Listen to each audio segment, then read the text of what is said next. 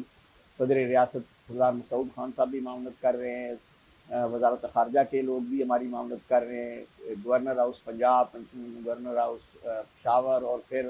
Parliament کے اندر کام کرنے والے ہمارے بہت سے ہم خیال دوست جو تحریک آزادی کشمیر کو بڑے قریبی طور پر دیکھتے ہیں اور اس پہ انوالو ہو کر کام کرنا چاہتے ہیں، وہ سارے لوگ بھی ہماری معاونت کر رہے ہیں۔ اور ہم بلا امتیاز سیاسی بستگی، بلا امتیاز فرقہ بندی اور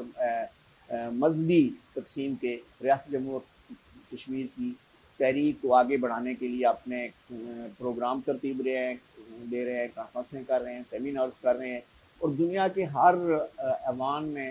اس ہفتے میں کشمیر کے حوالے سے خصوصی تقریبات ہوں گی، اور ان تقریبات میں نہ صرف مقبوضہ کشمیر میں ہونے والے مظالم کو سے لوگوں کو آگاہ کیا جائے گا، بلکہ پارلیمنٹ کے لوگوں سے، وزراء سے، سیاسی پارٹیوں کے رہنماؤں سے ان کی حمایت بھی لی جائے گی۔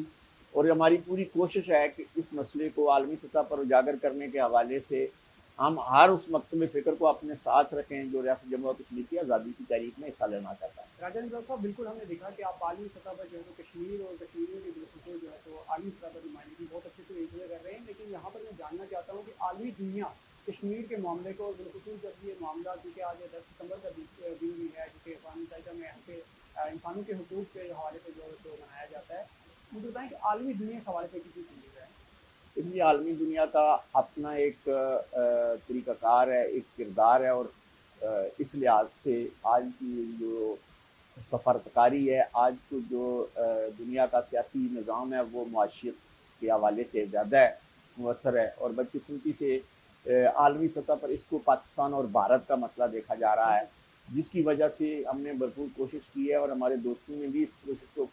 سراہا بھی ہے اور ساتھ چلے بھی ہیں کہ یہ ریاست جموں و کشمیر کے 2 کروڑ انسانوں کے حقوق کا مسئلہ ہے، یہ پاکستان اور بھارت کے درمیان کوئی علاقائی تنازع نہیں ہے، اور نہ ہی اس تنازع کو علاقائی تناظر میں دیکھنا چاہیے، اور نہ ہی معاشی طور پر۔ میں سمجھتا ہوں کہ عالمی طور پر بھی اس مسئلے کو یونائٹڈ نیشن کی قراردادوں کی روشنی میں، انسانی حقوق کی روشنی میں، اور پھر سب سے بڑی بات یہ ہے کہ عالمی دنیا کو اقوام متحدہ کی ان رپورٹس کی طرف بھی توجہ دینی چاہیے، ان رپورٹس کی طرف بھی توجہ دینی چاہیے ہیومن رائٹس کمیشن نے پیش کیے ہیں، پاس کیے ہیں، برطانوی پارلیمنٹ میں پاس ہوئی ہیں، یورپین پارلیمنٹ میں پاس ہوئی ہیں، اور اسی طریقے سے ہم نے کوشش شروع کی ہوئی ہے کہ پاکستان کے اندر بھی ہر پارلیمنٹ میں، چاہے وہ ہماری پاکستان کی قومی اسمبلی ہے، سینٹ ہے، صوبائی اسمبلیاں ہیں، آزاد کشمیر کی اسمبلی ہے، گلگت کی اسمبلی ہے، all parties Kashmir parliamentary group قائم کروائے جائیں، تاکہ وہ بھی دنیا کے دیگر ممالک میں جو فرینڈز آف کشمیر گروپ ہیں ان کے ساتھ مل کر عالمی سطح پر ایک ایسی تحریک چلائی جائے جس میں 2 بڑے اہم شعبے ہیں جو ہمارا مؤثر کردار ادا کر سکتے ہیں۔ مقبوضہ کشمیر کے ہمارے لوگ بہت کم باہر نکل سکتے ہیں، اس لیے آزاد کشمیر اور پاکستان میں بسنے والے کشمیریوں کا یہ لازم ہے کہ وہ ان سب لوگوں کو ساتھ رکھ کر نوجوانوں کو اور خواتین کو خصوصاً منظم کریں، اور اسی حوالے سے ہم نے اپنی تنظیم میں بھی نوجوانوں کو بھی شامل کیا ہوا ہے، خواتین کو بھی شامل کیا ہوا ہے، بلکہ میں یہ دعوے سے کہوں گا کہ ہماری تنظیم میں سارا زیادہ کردار جو ہے ہماری بہنوں کا، ہماری بیٹیوں کا، ہماری خواتین کا اور ہمارے نوجوانوں کا ہے، اور ہماری پوری کوشش ہے کہ پاکستان کے اندر بھی اور بیرونی دنیا میں بھی اس شعبے کو زیادہ منظم کیا جائے، اس شعبے کو زیادہ متحرک کیا جائے۔ اس کے سلسلے میں جہاں ہم صوبائی اسمبلیوں اور قومی اسمبلی میں گروپ سفارتکاری کا حصہ بنے۔ راجا صاحب، یہاں پر آپ نے جب بات کی کہ جو آزاد کشمیر اور پاکستان میں مقیم کشمیری حضرات ہیں یا پاکستانی حضرات ہیں، ان کا کردار جو ہے تو خاصا اہم ہے، کیونکہ جموں کشمیر کے لوگ اس طرح سے عالمی سطح پر جو ہے تو اپنی آواز بلندی کر سکتے ہیں۔ یہاں پر ایک سوال جنم لیتا ہے کہ پاکستانی جو صاحب اقتداران افراد ہیں ان کا کردار کتنا کچھ مؤثر ہوتا ہے؟ لیکن پاکستان کی وزارت خارجہ اپنے طور پر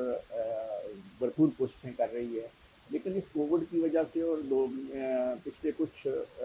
جو حالات تھے ان کی وجہ سے اس وقت پاکستان کے اندر ہماری بدقسمتی سے پاکستان کی حکومت اور اپوزیشن کے درمیان میل تال ٹھیک نہیں ہے، اور اس کی وجہ سے ہمیں نقصان ضرور ہو رہا ہے، لیکن اس کے باوجود ہم یہ توقع کرتے ہیں کہ چونکہ پاکستان کے تمام سیاستدان، چاہے وہ کسی بھی پولیٹیکل پارٹی سے تعلق رکھتی ہوں، پاکستان کے عوام کشمیر کے مسئلے پہ ہمیشہ متحد رہے ہیں، اور اس موقع پہ ہماری ان تمام لوگوں سے، ان تمام قوتوں سے یہ درخواست ہوگی کہ وہ ریاست جموں و کشمیر کی آزادی کی اس تحریک میں اپنا حصہ ڈالنے کے لیے کسی عالمی سطح پر عام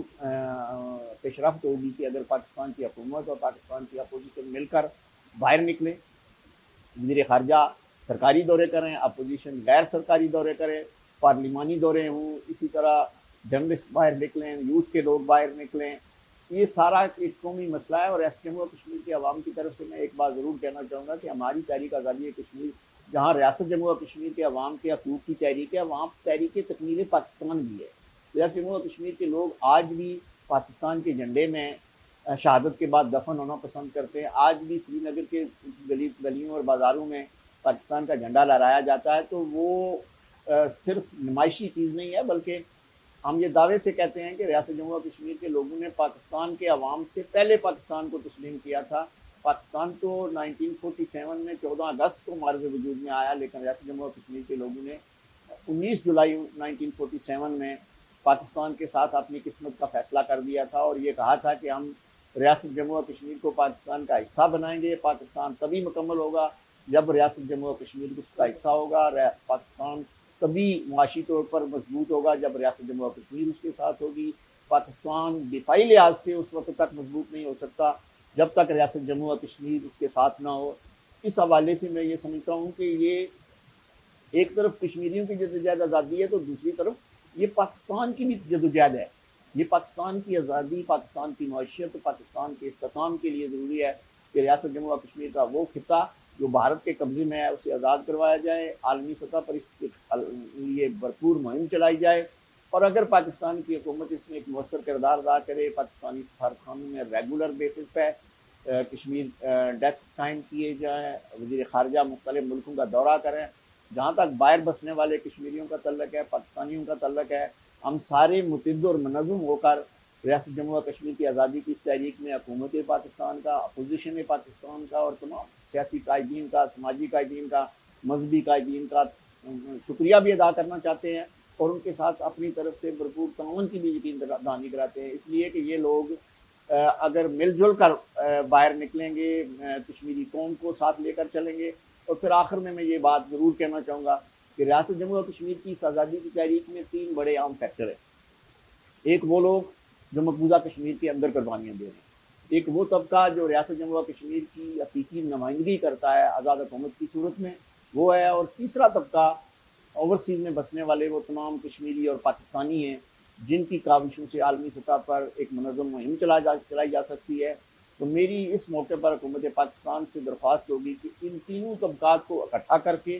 ایک منظم پروگرام بنایا جائے، جو وزارت خارجہ اس کو وضع کرے، حکومت پاکستان اس کو وضع کرے، وزیر اعظم پاکستان اس کی لیڈ کریں، وزیر اعظم پاکستان باہر نکلیں، اپوزیشن لیڈر باہر نکلیں، اپوزیشن کے لیڈران جو مختلف جماعتوں کے صدور ہیں، اس لیے کہ جہاں تک کشمیری قوم کا تعلق ہے، کشمیری قوم یہ سمجھتی ہے کہ پوری پاکستانی قوم ہمارے ساتھ ہے، اور اس کا عملی مظاہرہ عوانوں میں بیٹھے ہوئے لوگوں کو کرنا چاہیے، چاہے وہ اقتدار میں ہوں چاہے عرب خلاف میں۔ راجد صاحب، یہاں پر ایک سوال جو ہے تو میرے ذہن میں ابھرا ہے کہ کشمیر کو جغرافیکلی اگر اس کو دیکھا جائے تو وہ 3 ایسی طاقتوں کے دامن میں جو ہے تو واقع ہے، اس کے ساتھ ہے پاکستان، ہندوستان اور چائنا کی طرف سے جو ہے تو دوستی ہیں۔ عالمی سطح پر جو ہے تو کس تناظر میں اور کیا دلیل پیش کر کے آپ جو عالمی دنیا ہے اس کو اپنی طرف متوجہ کرتے ہیں کہ پاکستان کا اتحاد ہے اور کشمیر کا اتحاد ایک دوسرے سے جڑے ہوئے ہیں؟ اس سلسلے میں یہ کہوں گا جی، پہلی بات تو یہ ہے کہ قراردادیں جو ہماری حکومت متحدہ میں موجود ہیں ان میں 2 ہی آپشن ہیں کہ آپ علاقے پاکستان یا علاقے ہندوستان۔ اگر بنیادی طور پر یہاں دیکھا جائے تو پچھلے 70 سال میں جب بھی ہندوستان اور پاکستان کے درمیان کرکٹ کا مقابلہ ہوتا ہے، بین الاقوامی سطح پر کوئی بات ہوتی ہے، تو کشمیری جو ہیں ہندوستان کے مقابلے میں پاکستان کو ترجیح دیتے ہیں۔ ایون ہم برطانیہ میں بسنے والے جو کشمیری اور پاکستانی ہیں، جب انگلینڈ اور بھارت کا مقابلہ ہوتا ہے تب ہم انگلینڈ کی سپورٹ کرتے ہیں۔ اسی طرح دنیا کے ہر ملک کے مقابلے میں ہم بھارت کو رد کرتے ہیں اور دوسرے ملک کا ساتھ دیتے ہیں۔ تو کوئی وجہ نہیں ہے کہ ریاست جموں و کشمیر کے بسنے والے جغرافیائی لنک ہونے کے، معاشی لنک ہونے کی وجہ سے ہمارے مقبوضہ کشمیر کے تمام راستے ادھر آتے ہیں، ہماری تمام تجارت پاکستان کے ساتھ ہے، پاکستان اور کشمیر کا ایک نیچرل رشتہ ہے، ہمارے قبیلائی لنک ہیں، ہمارے مذہبی لنک ہیں، ہمارے تجارتی لنک ہیں، اور ان تمام کی وجہ سے، اور میں سمجھتا ہوں بین الاقوامی سطح پر وقت کی ضرورت بھی یہ ہے کہ ریاست جموں و کشمیر کا علاج پاکستان کے ساتھ ہو، لیکن یہ بعد کی باتیں ہیں، اس وقت تک جب تک ریاست جموں و کشمیر کے تمام عوام کو رائے شماری کا حق نہیں ملتا، اور اس حق کے لیے پاکستان اور کشمیر اور پاکستان اور کشمیر کے لوگوں کو عالمی سطح پر اس مسئلے کو اجاگر کرنے کی ضرورت ہے، جو ہم اپنے طور پر بہت کوششیں کر رہے ہیں، اور انشاءاللہ اس وقت تک جاری رکھیں گے جب تک پوری ریاست جموں و کشمیر آزاد ہو کر پاکستان کا حصہ نہیں بن جاتا۔ بالکل جموں کشمیر آزاد ہو کر پاکستان کا حصہ نہیں بن جاتی، پروگرام کو اپنی اختتام کی جانب بڑھاتے ہیں۔ ناظرین، ایک پلیٹ فارم سے پاکستان 7 کے پلیٹ فارم سے جو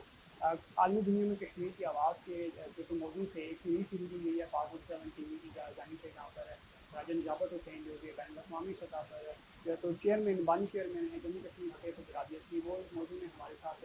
جناب گائے بگائے ہمیں آگاہ کرتے رہیں گے کشمیر کے معاملات سے اور بین الاقوامی سطح پر کشمیر کی آواز سے۔ اس لیے جڑے رہیے گا پاک فوجی 7 کے ساتھ۔ اپنے میزبان